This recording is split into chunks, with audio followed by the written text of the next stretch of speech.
Today, we talk about. Hey, we're back. Episode still don't know because I did like 8 of these yesterday. Yeah. And, all right. And I haven't edited them yet, clearly. Yeah. So I'm way behind on knowing what episode we're on exactly. But I believe we're in the mid 30s now. So welcome. Another special guest. Introduce yourself, my man. I am Brett Hiker. I met Dr. Souls in Iowa City, where we both do comedy on occasion. Oh, Cedar Rapids, right? Yeah. So I first saw you. Maybe Maybe Yacht Club or something. Right. Yeah. Yeah. Because you said you'd seen me once before, but Yeah. And so I like to start this off usually by asking about like your comedy come up, how you got into comedy, what was your inspirations, when did you start, all that kind of stuff, and then we just kind of like let the conversation roll where it may. There's no specific topics or anything specific we want to talk about. I do have some specific questions I'll try to ask you, but we'll see. Okay. The story I usually tell more or less is that I was in high school soccer. I was the backup goalie, which just meant I just sat on the bench all game. Like I only ever came in at the end if we were like winning by a bunch or losing by a bunch. So that was like my first stage, was just making players laugh who were pissed that they weren't in the game. You know what I mean? Yeah. So that was I kind of credit that as my start in stand up. But then I started actually in Albuquerque in 2008. Shit. Where did you grow up? I grew up in Colorado. In Colorado. Okay. Yeah. But I was working in Albuquerque for about 18 months, and I started comedy then, and then I moved to Colorado, and I really cut my teeth there. I'm a Denver comic through and through, and then I came here probably 6 years ago. Oh wow, okay. Yeah. And you're not here full time because of your job. What do you do for work exactly? I'm a grip, so I work in TV and movies doing lighting. Gotcha. Do you ever get to work with other comedians on sets or? Not. It's weird. Not a lot, and I've been kind of making a goal. Now that I'm kind of higher ranking and I can kind of pick my jobs, it's like I want to do more stuff like Crashing and whatnot. Right. I worked on Inside Amy Schumer a little bit. Okay. I worked on Aziz Ansari's Master and None. Oh yeah, wow. I worked a lot with the Grolics back in Denver. I just kind of like. I more or less take what job is easy, so I can sit there and write jokes. Right. Okay. Well, I was gonna say, when you're doing that, do you feel like you're getting inspiration from being on those sets with Inside Amy Schumer, or like do you feel like it doesn't really carry over for stand-up as much, or? Yeah, no, not so much. It's more sketch. I feel like if I was doing maybe Crashing, which is actually stand-up focused, and I've worked on Marvelous Mrs. Maisel too, but not during any stand-up scenes. So it's not really inspiring while you're on set. Right. Yeah. Yeah. I mean, I can see that too because it's all scripted. It's all you just watch. It's like a family drama. But I was thinking more specifically, if as a grip, if you're, if you're in contact with the comedian themselves, even though they're acting or they're in a sketch or they're working, like, can you get access to them to get like some thoughts or some inspiration from their perspective or anything like that? I mean, I probably could. More or less, it's kind of like a taboo to do that? Yeah, well, being on set, it's like an in-zone celebration. It's like act like you've been there before. Gotcha. And I also find too that the more you treat celebrities like they're no big deal, the more they'll talk to you like a normal human. Right. Yeah. So for the most part, I let them start any conversation. I rarely start a conversation with a celeb. Gotcha. But like I worked on Power a couple of years ago, and Jim Norton was there. Oh, nice. And he was just sitting in the corner for the longest time, and I was like, I should go talk to him, and I never did. And I didn't. Yeah. Like, dude. Dude, yeah. I wouldn't be intimidated to talk to Jim Norton. Right, yeah. I was going to say, because I actually, funny enough you mentioned him, I ran into him right outside the cellar. Oh, yeah? And then Bob Kelly were just like looking at something on his phone or something. Yeah. And I was just like, I did a double take. I'm like, is that who I think it is? So I just immediately beelined it, went right up to him, like, hey guys, sorry to interrupt, but just big fans of yours, open micer myself. Yeah, like, yeah. Oh, yeah, well, good luck, man. Thank you for your support and whatnot. So they were really cool, welcoming. I mean, it was only like a 2-second interaction, nothing major. But I've noticed that kind of theme with comedians, and I've mentioned this countless times on the podcast with other comics I have on here. But anytime I'm meeting like a A-list quote comic, Hollywood comic, unlike this being the Hollywood for comedy and Hollywood being the Hollywood for Hollywood, they're like more of like a velvet rope behind the scenes, kind of fenced off, kind of don't talk to me types, whereas the comics here are like, super approachable. I go up to Dave Attell, I shake his hand, I tell him my favorite joke of his, and he's like, oh yeah, you remember that, it's cool. And then you just have a conversation. It's kind of cool. I mean, I feel like they have to be, because they have to walk down the street at some point, whereas like in LA you can always have like a car. Oh, you think that's the main reason? Well, I don't know, that's my theory. Interesting. That's what came to my mind when you first brought it up. I'm like, yeah, maybe that's it. Yeah, I would argue the reason is more that actors are just a totally different animal from comics. Like comics are just like this raw thinking, right? Super insecure slash overanalyzing types and very high IQ types. Whereas you may or may not see that with potential Hollywood actors are fucking weirdos. Yeah, right. Yeah. So. And of course, there's great ones and high IQ, high functioning ones as well. But for the most part, you're not getting the interactions with them that you would expect. Well, I've worked with especially the ones who started as child actors. It's like there's no having a conversation with them, like Robert Downey Jr. or like DiCaprio. Oh, really? You can't talk to them? No, and they're not mean or anything. In fact, Robert Downey Jr. is like really funny, but no one had a conversation with him on set. Huh. Like other actors can talk to him. What? From his doing, or just I think he's just been acting for too long. That's all he knows how to do is talk to other actors. Oh, like just about acting? Yeah. Okay, so it's like someone who just is at work or outside of work is always talking work. I don't think he was always talking about acting. It's just kind of like the way, I don't know. You ever I go because I go on streaks of going on the road doing comedy and then come back and doing work and like when I'm around comics for a long time, I can't talk to anyone at work. I can't talk to these. It takes me like a few weeks to all right, I forget what these guys are into. And, interesting. Yeah. Yeah, that's okay. I could see that, I guess. Yeah. Especially with him, with everything he's been through, right? But what set were you working on of his? Of Robert Downey Jr. Yeah. I was on Avengers 1. Oh, no shit. Yeah, wow, man. Jesus, do you get anything out of it, like free premiere tickets or anything? You know what? I used to, because I started in Albuquerque, and we always got premiere tickets for whatever we worked on, and we'd go see it like a week in advance. Nowadays, they don't do that for us, but I mean, at the same time, as much as I like doing it, it's not a huge deal for me to wait a week.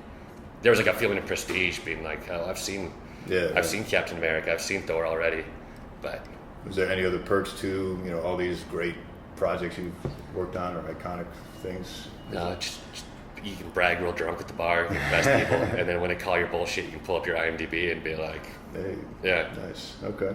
And that's fascinating. So what exactly is the role of a grip? I don't even fully understand that. Well, my actual title is electric, and grip and electric work together to do lighting. Okay. So I'm just the lighting guy, is the short answer. We run power, we set up lights, that's about it. And it sucks in that I love being on set because I want to work and film and whatnot, and I want to write for a show and all this stuff. But man, my department is as uncreative as it gets. It's definitely on the uncreative side of things, which is really frustrating, especially when you're working on a bad show. When you're I could write this better. Why am I not a writer here? This is fucking ridiculous. You don't want to be one of those serendipitous stories of the background guy or the extra who happened to give a suggestion to the director. No, now he's a big... No, they don't listen to us because 90% of us are fucking idiots. Yeah, But that's what I'm saying. Don't you think you could stand out if you had a very good idea? Hey, by the way. I've heard on Apatow movies that they're very open to people suggesting, what if you said this? Right. And I've worked on smaller stuff where I told them to make suggestions and they'll do that. And I more or less wrote an episode of Dancing with the Stars once. Oh, okay. Yeah, which I mean, how do you write a reality show? But they had all these shots, and they're like, I don't know how this is going to tie together. And I was like, okay, so if we do this shot, and then we shoot this thing of her talking about this thing right there in the middle, and then do this shot and this shot, it'll all come together as one story. Right. Oh yeah, okay, cool, we're doing that. Nice. And I was like, great, can I have some sort of writer's bump because I'm making $20 an hour right now. Yeah, honestly, I've noticed this in life in general. It's almost everyone, regardless of the field, has no idea what the fuck they're doing, and they're really just looking for someone to give them a direction. I've noticed that a lot of times in a lot of different fields. So it's just someone's waiting for someone to say something. At least that's been my experience. But I don't know, maybe if you were more, I'm telling you how to do your job, but if you were more proactive about getting out to Apatow sets or those sets where they're more receptive to having you. And it's weird. It only really occurred to me recently once Crashing got canceled that I was like, I should be spending more time getting these shows. Right. Because I would like to be around comedy more often. Yeah. And I knew Pete Holmes too. I did a podcast with him back in the day. Oh, wow. Yeah, so I was like, that would have been fun to be like, hey, it's me. Yeah. Well, I'm sure he'll be on another project. I know, right? You can get on. But yeah, it's funny you mentioned that realization because actually my second guest ever on the podcast, Matt Summerstein, he's a local comic, up and comer guy, really funny guy. But he actually works SNL. Oh, really? Yeah, As a writer? Yeah, not as a writer, but I forget what exactly he said his title was. But he works on the sets, and he goes on location with them to. He builds the sets, or no, I don't think so. I'm kind of embarrassed now. I wish I remember exactly what he said he did for that. Huh. But he's definitely. At least getting access to the SNL cast to be able to like. That's why I was asking you earlier about. Oh, do you get to talk to like Robert Downey? Like, because that was the role that he kind of portrayed having. Like, oh, hey, I get to talk to these guys in between takes. Nothing crazy, but you know, hey, he has a LinkedIn, which I do remember that because he told me a funny story about someone found out he has some kind of writing credit or something associated with SNL to the point where some random person shot him an email through LinkedIn like, hey, I have some suggestions if you could run these by really so and so a cast member or whatever. So we were filming this new HBO show called The Plot Against America yesterday. It's a World War II thing starring Winona Ryder in Paterson, New Jersey.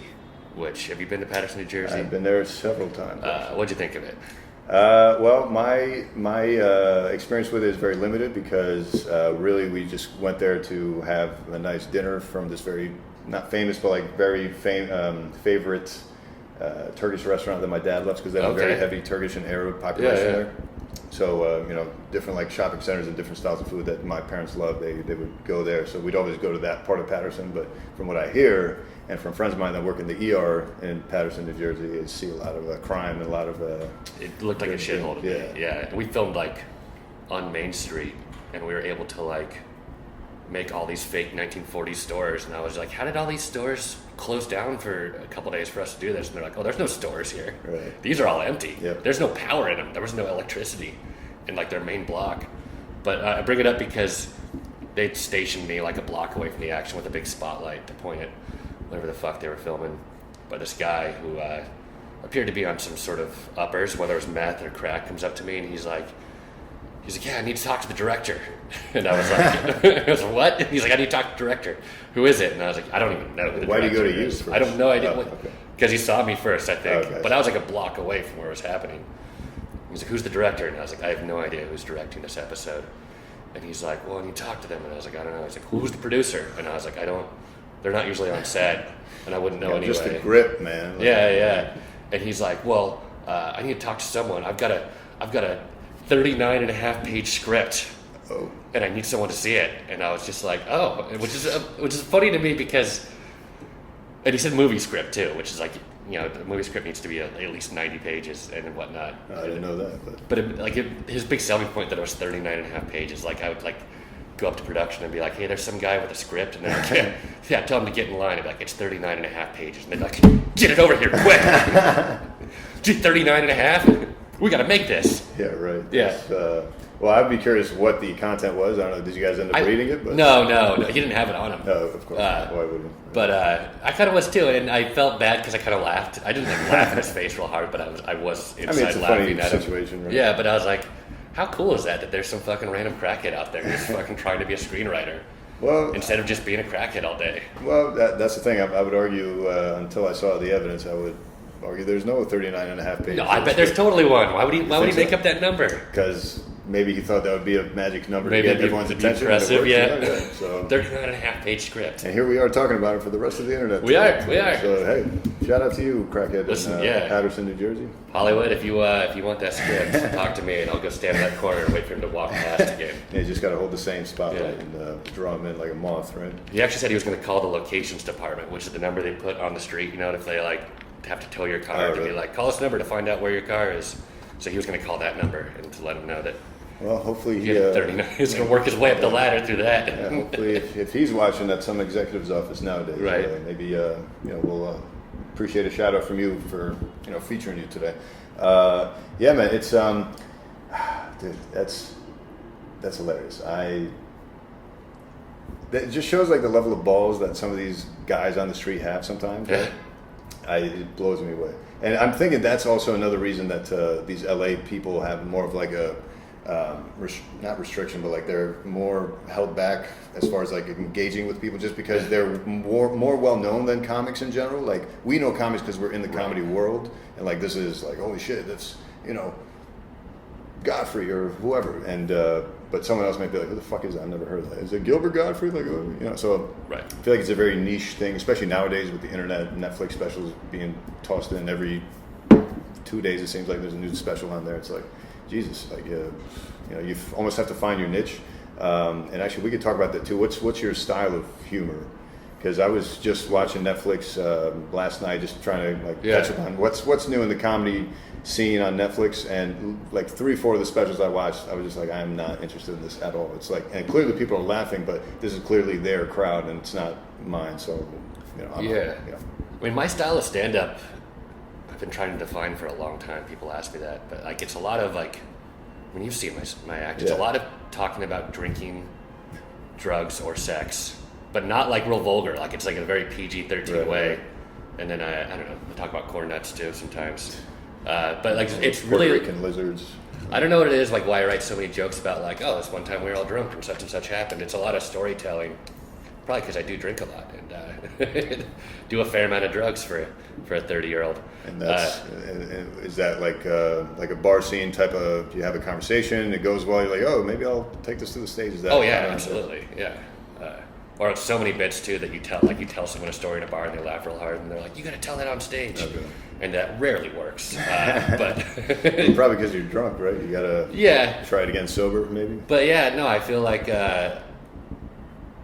my comedy has somewhat of a broad appeal because it's like I'm telling drinking stories to a crowd of people who are out drinking for the night. You know what I mean? Like we've got that rapport already.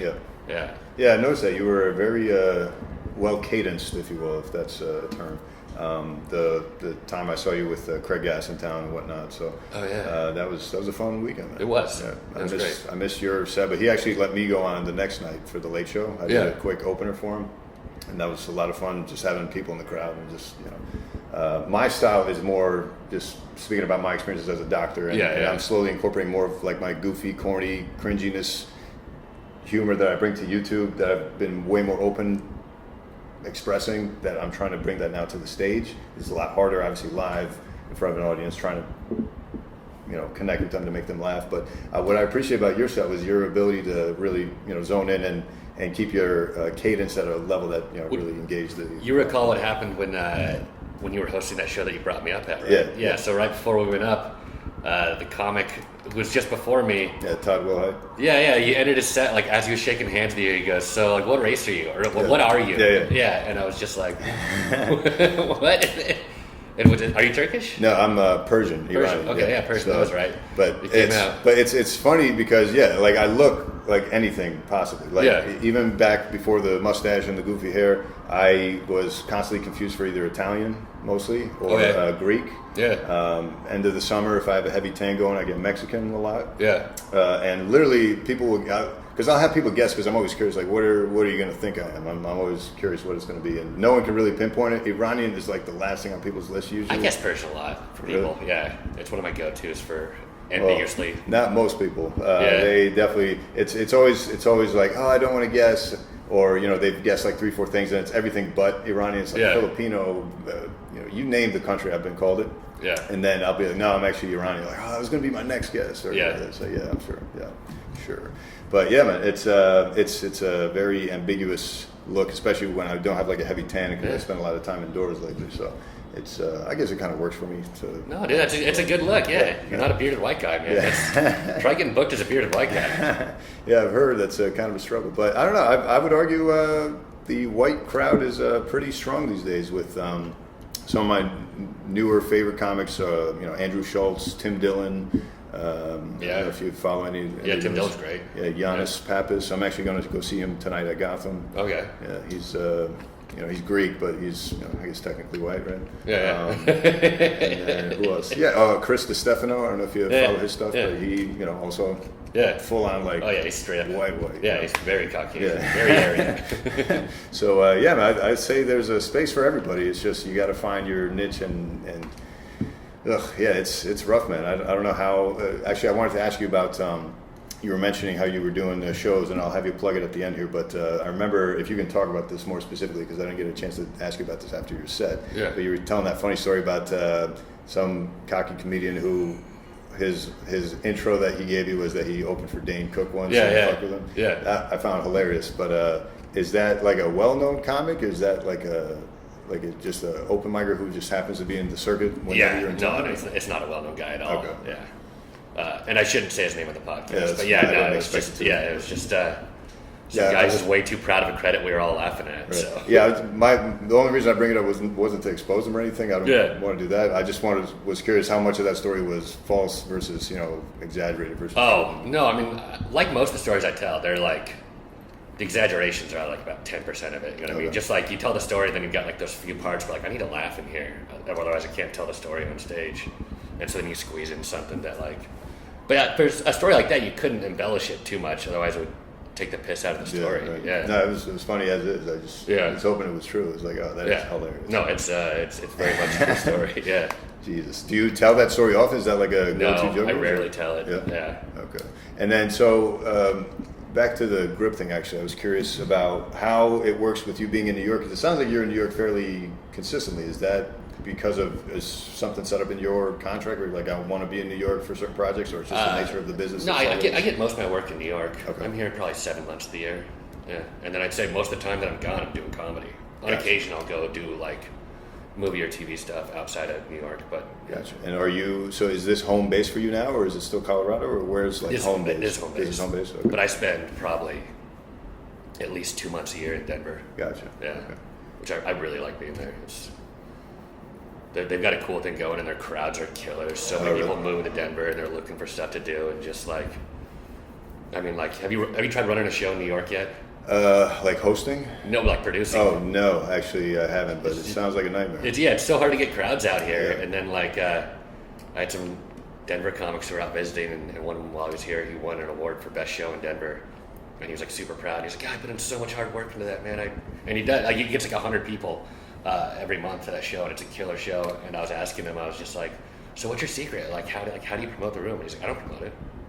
Well, now he doesn't, but No, he's like, "You've never promoted it." Oh, really? He said the venue promoted it first, but now it's just like, yeah, and it's kind of like, so you just book 7 people every month. That's the hard work that you put in. Right. Yeah.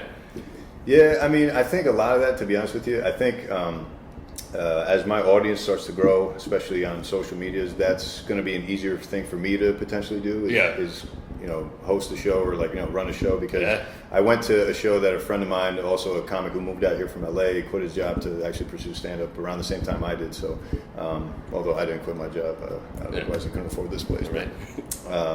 And I do like my toys, and the shoes are nice. Right, little, yeah, you got to keep that shoe habit up. but yeah, he actually produced his first show yesterday, so I went to that, and actually it was fairly decently attended. I mean, it was a small little bar setting. The seats were filled. Where was it? It was in Bodeguita in Bushwick.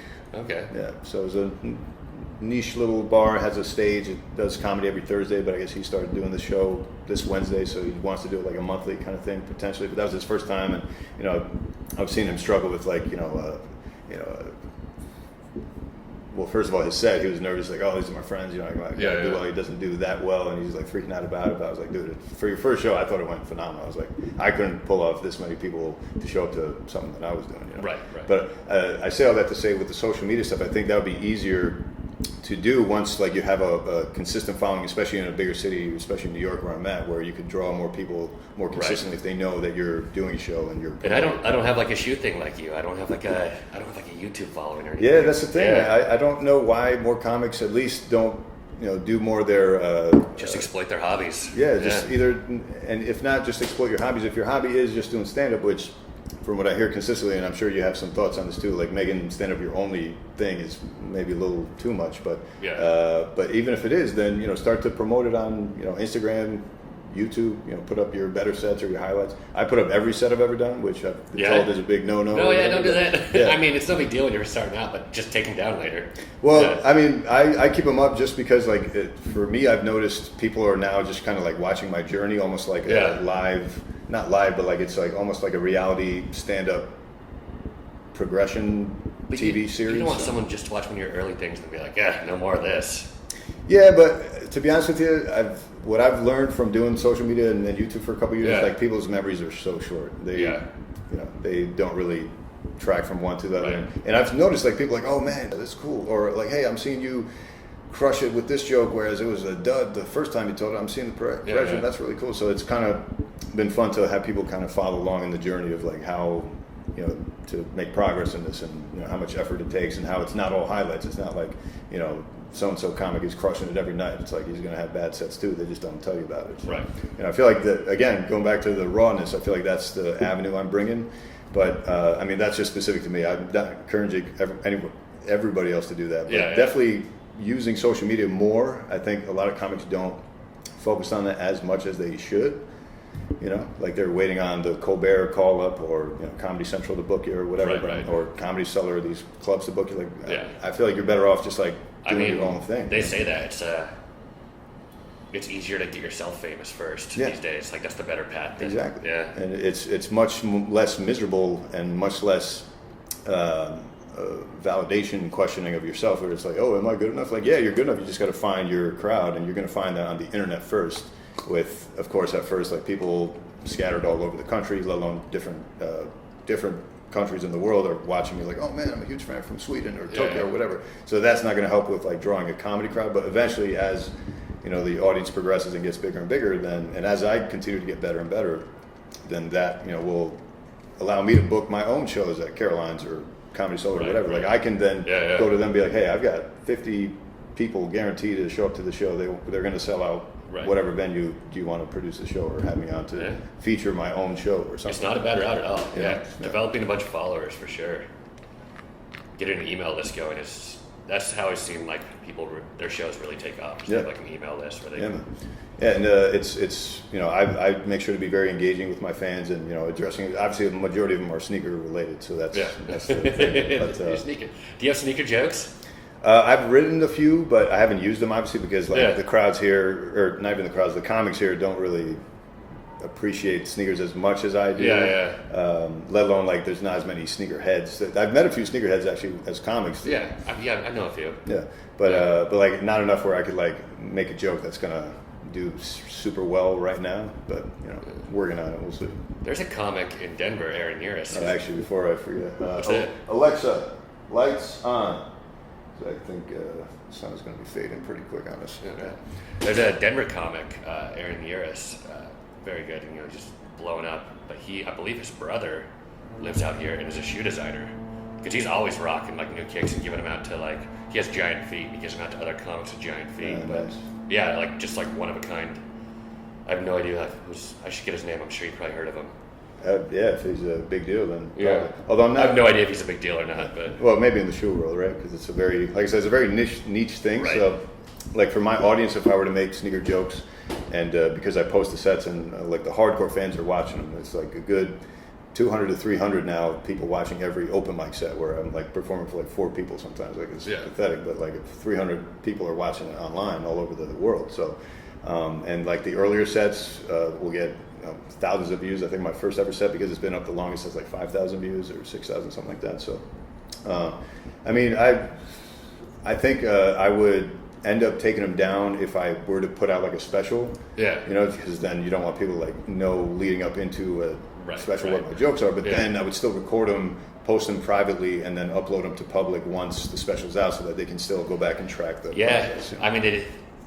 I mean, I would totally do that. If someone with a big special like dropped some like early like open mic sets and stuff, I'd be like, oh, I'll check that out. I want to see how Tom Segura was telling jokes when he was first starting. Exactly. That's the main reason I was doing it, because I was thinking, okay, if this comedy thing works out and I do become a better and better comic, then wouldn't it be cool if like Chappelle, you're like, oh my God, Chappelle is so great, but I have access to his entire progression from like day 0 to now. Like that'd be kind of cool to kind of.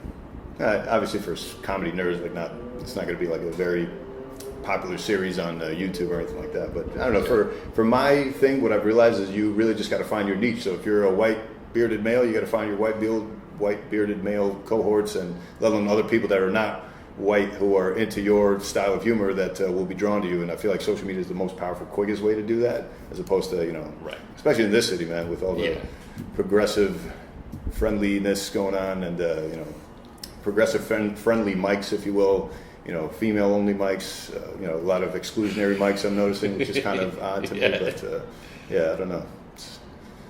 Yeah. Do you have like a popular or a preferred set of places you go as far as like for mics? Yeah. I mean, when I first moved here, the best mic in town was the 6 p.m. Pine Box mic on Wednesdays. Yeah, in Brooklyn, right? In Brooklyn, I yeah. went to that one, so it was good. And it's not as good as it used to be, I don't think. But Really? I still like it, and I still go there a lot. I live by the creek, so I go to the creek a lot, especially like their 11 o'clock mic, because any night that I'm kind of like, oh, I should squeeze in one more set. Gotcha. Go there. Let's see, what are my favorite mics? Fish Bar was great, but it looks like they're trying to get rid of comedy, which is... Yeah, I heard of it the first time I ever went to Creek in the Cave. Yeah. One of the comics was like, oh yeah, you should check out a Fish Bar. And I like tried to look into it, but I couldn't find any consistent... Yeah. No, it was like unlisted. It was a Thursday 6 p.m. mic, and I think now it's just once a month, but it was like, it's a small room, and if you didn't get there early, you literally couldn't even stand in the room. Like, I'd gotten there late before and just opened the door and went like... and then just closed the door and went home, you know what I mean? Or went to a different mic, because like I couldn't even stand in there. At the same time, as I get why they don't like comedy, because like you get like a open mic, you get fucking, 40 people crammed into your room that holds 40, and you sell a total of 25 drinks. Yeah. Yeah, and it's just like, get the fuck out of here.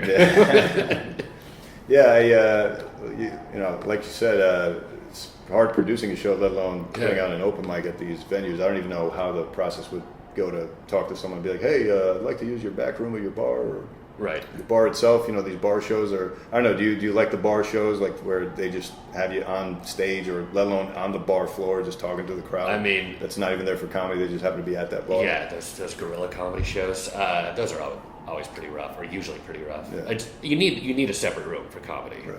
Yeah, but I feel like would you do better in those rooms than most typical comics? I think just because you're telling like these bar type stories, it's like just the only difference is now you got a microphone. You know what? When they used to have a mic at the Crocodile Lounge, it was in the main room, and a lot of times I felt like, you see a lot of comics just go up there and just kind of monotonely reading their jokes, and I was like, no, you got to go up there and like say something about the room that everyone can like share, and they're like, look at that crazy thing on the wall or whatever.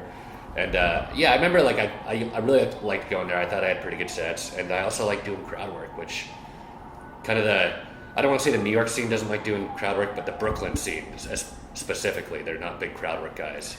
Yeah, I haven't been doing a ton of Brooklyn, mostly Manhattan based, but I've noticed a few Brooklyn ones I go, they're very just jokes. Jokes, just like, and there's some amazing comics in Brooklyn. I mean, it's really like the scene really wants your comedy to like stand on just the strength of your jokes. You know what I mean? Like, get up there, like, you don't even move around a lot, and you just read your jokes, and that's why there's a lot of really good joke writers in Brooklyn. Yeah, I mean, I respect that art. It's just not a strength of mine, so I don't really, I mean, I have jokes that I'm proud enough that I'll tell like that. But for the most part, I want to like have more of an interaction with the audience. Yeah, I've definitely noticed that too. It's because I've only been doing comedy since November, so I literally started in Penguins. November, like first week back from. Well, you already hosting Penguins. That's good. Yeah. So that's they got me on a showcase. No one was there because I think the weather was too nice, so people were out bike riding or something. But that was the week you were there for that. Week I was hosting that. So. But yeah, man, have you ever hosted mics? Because I hate. I should say I hate it. I'm just really bad at it. Like, I've only hosted twice now, and I got better the second time, so I can see a world where I'll continue to get better if I keep doing it. But I just really hate that energy of starting the show. It's like I like that. Really? I like hosting mics. I don't host one now, and nor am I super eager to host another one. But for the most part, like when I go to Denver, sometimes I'll be like, I'll put out a thing. Hey, Denver, I'm coming through town.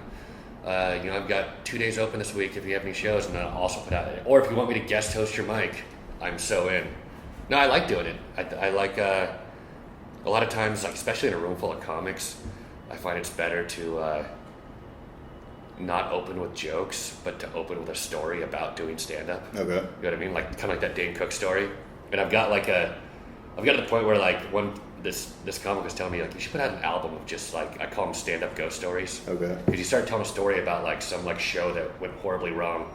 And all the comics are like, just you're at the bar, all the comics around you get real quiet, like it's a ghost story, and they all huddle in, and you're like, there I was, bumfuck Indiana. And you could have the whole flashlight effect on your mic, right? Yeah. And I literally have probably close to a half an hour. Oh, really? Yeah. Holy shit. Oh man, it's pouring, isn't it? Crazy. Yeah, man. That's the other nice thing about this view is you get to see all the crazy weather effects. The fog sometimes consumes the entire view, so you can't even see anything. The rains. I've seen a couple thunderbolts coming down that way, so I'm sure maybe we'll see a couple more views here. Empire gets struck by lightning once every couple of years. I've seen video of it. Oh, really? Yeah, and it's like it's built to withstand it. Well, I hope so. Shit. Yeah. Yeah, I mean, I haven't seen it that crazy here, but again, I'm not here full time. I'm only here half the time. But man, it's even when it snows, like the snow is kind of crazy here. Like you see all the flurries happening. All the various cloud patterns. The fireworks, I don't think I appreciated here. Maybe over the Hudson on that view, but again, I work all the major holidays in Iowa because I pay time and a half. So it's like I feel like I'd be stupid not to work. But so you work at the hospital in Cedar Rapids or Iowa City? Cedar Rapids. Cedar Rapids. Yeah. Okay. Yeah, Iowa City is just like it's just the only other mic, and so it's like all right, 2 mics this week. Oh man, you're telling me. It's like there's. I have many a boring night stuck in Iowa. I'm in Iowa a lot because my girlfriend lives there. She also lives in New York part time, but sometimes I got to go visit her. And I mean, for the size of Cedar Rapids and Iowa City, you guys have a decent scene. Yeah, I was going to say that's. I was impressed, especially when I started because I started out there and then I came to here to do open mics, and I was just like, okay, I look forward to actually leaving New York only for the stand up. Back in Iowa, it's just like, hey, there's going to be real crowds here and like real people. I did. I was in Bozeman for Christmas, Bozeman, Montana, where my brother lives, and I was there for like a week. And then I was at one point, and they've got like a very small scene, but at one point I was like, I really want to tell some jokes, and so I went to like a music open mic at this coffee shop, and signed up, and the host was like, okay, you're up in like 3, and I was like, how much time? And he was like, I don't know, 15, 20, and I was like, 15, 20? Are you serious? Dope. Yeah, and so I got up there. Are you sure? I mean, like it's like no one's paying attention, like a coffee shop and whatnot, and there's like 2 people watching, and I got there, and I straight up ate shit my first 5 minutes, but then I was literally just trying new stuff, and by the end, by like 20 minutes in, I had a crowd of like 30 gathered around me, listening to like open mic. I wasn't doing like my material, I was doing open mic quality jokes. And then the host was just like, keep going. I ended up doing like 30 minutes at this mic, being like, I just did like 2 weeks worth of open mics in New York. Yeah, to like a great crowd that was responding to it, and like was able to be like, ooh, this joke works and this joke doesn't. And so I definitely like, especially mics too. I like doing that outside of New York. Oh, dude, yeah. It makes it so much. I mean, I'm curious about your opinion on this, but I almost get even more angry and bitter when I come back from Iowa because I'm like, right, this was working. Yeah. Well, I have a list on my phone of like, because I have like a list of like, potential ideas for jokes, stuff that I'm working on. Then I have a list of like things that don't work in New York that I think will still work. Right. And half of them work. I'll take them on the road and be like, so I have this idea about such and such, and then it's like, you get a huge laugh, and you're like, God damn it, New York, why were you crushing my confidence in this? Because you're all having a shitty day. Well, isn't that the life of an open mic comic? Just constant shitty day after shitty day. It's just, if I could get someone to not be looking at their phone, I'd count it as a win. Right. It's like, but I've started to appreciate that in my experience and process of getting better. It's just like, you gotta just not even cater to that. Like, you can't be consumed with the other open micers, like not really paying attention. Like, what, this isn't really for you. This is for me to like work on the cadence and the tone and the getting the jokes down. And maybe if I get a laugh, I'll be super reassured. But otherwise, I'll hopefully take this back to a show if I'm booked on one, or worst case scenario, go back to Iowa and do a couple of open mics there. Well, and lately when I'm really jonesing for comedy, like I feel like it's better for me, like mentally, just to go watch a good show than to go try to like choke out some jokes to no one listening at an open mic. So like, a lot of times I forgo the open mic and I just go watch a show. Yeah. No, actually, I started to do that myself. I started to it's because I was doing like the whole 2 to 3, some nights 4 open mics a day, and I mean, I'm with this podcast, I've been really revving up with more guests that I have on. I just don't have the time to do that. Yeah. So if I can even just do 1 a day, I'm good. But even when I was doing 2 to 3 a day, I was just like starting to burn out hardcore. I was just like, this is But it's just a necessary thing for me just to get that stage presence and whatnot, especially this early on. I feel like I got to develop that still. So that's another reason I try to still go on 2 to 3 times if I can. But outside of that, I've lately started to incorporate more real shows, like you said, because I get actually inspirations for like new jokes all the time, just like listening to what their material is working, and I'm like, oh, actually, something similar happened to me in my childhood that I could, talk about in a different way that may work similarly or whatever. Yeah. Anyway, man, I don't want to keep you. I know this weather is going to be. I don't know if you brought an umbrella or not. But, I didn't, but I'm fine. Yeah. Why don't you plug your stuff again, where we can find you? Okay. Once again, my handle is Brett Hiker on everything. Instagram, Twitter, Brett with 2 T's, Hiker like it sounds, Hiker. And also check out Comedians Power Hour, which is the show that I run. It's a drinking comedy show, and it's pretty wild. If you want to explain it a little bit? I'm yeah, curious. so the way it works is we book 2 comics, and they trade off doing 2-minute sets. And every 2 minutes we stop the show, and they both do a 2-ounce shot of beer. Got it. And then they over the course of an hour they drink 5 beers. But as they get drunker, we throw in like weird challenges, like for your next 2 minutes, you do 2 minutes of your opponent's jokes. And then like later on, it's like now the entire audience, like once they get real drunk, now the entire audience is a football team, and you got to give them a halftime speech. Oh, yeah. Okay. So you get like just drunk comics like throwing chairs on stage and screaming at the audience. Yeah, that sounds like a really fun show. I would It's love fun, to yeah. watch that. One of our challenges is wrestling heel, and it's like whoever can make the audience boo them the most in 2 minutes, say whatever you want to them, and that goes off the rails sometimes. Sometimes it's like we filmed a few shows where we had to shut the camera off and been like, "Whoa, okay," but the audience loves it because they know it's a journey. Like they know the comic's drunk. They know what the comic is trying to achieve. Right. Yeah. Yeah, it sounds super fascinating, actually. I would definitely love to check that out. When's the next one? We do it the last Friday of every month at the Soho Playhouse. Oh, nice. Okay, got it. Perfect. All right, I will try to make that, let alone make sure this goes out before then. Yeah, for sure. Because, this would be next Friday then, right? Yeah, it'd be a week from tomorrow, yeah. Oh, wait, no, isn't next Friday June 1st? No, it's May 31st. Oh, is it? Okay, all right, so hopefully I can have this episode out by then so that you guys can catch it there. If not, last Friday in June, Soho Playhouse. Dope. All right, man. Yeah, thanks for coming. Anything else you wanted to plug? No, that's it for now. No other shows booked or? Stuff coming up. No, I think that's good. All right, cool. Yeah. And then I can't remember if you plugged the actual Facebook page for the Power Hour. Oh yeah, check out Comedians Power Hour on Facebook. There's a website too, but we're not on the website very often. But yeah, by all means, check it out. We've got a sizzle reel showing you what the show's about, and is there clips of it on YouTube that people can watch? Oh, yeah. Highlights? Yeah, I would definitely be curious to check that out just to see the funny drunken humor. Yeah, it sounds like a live form of drunk history.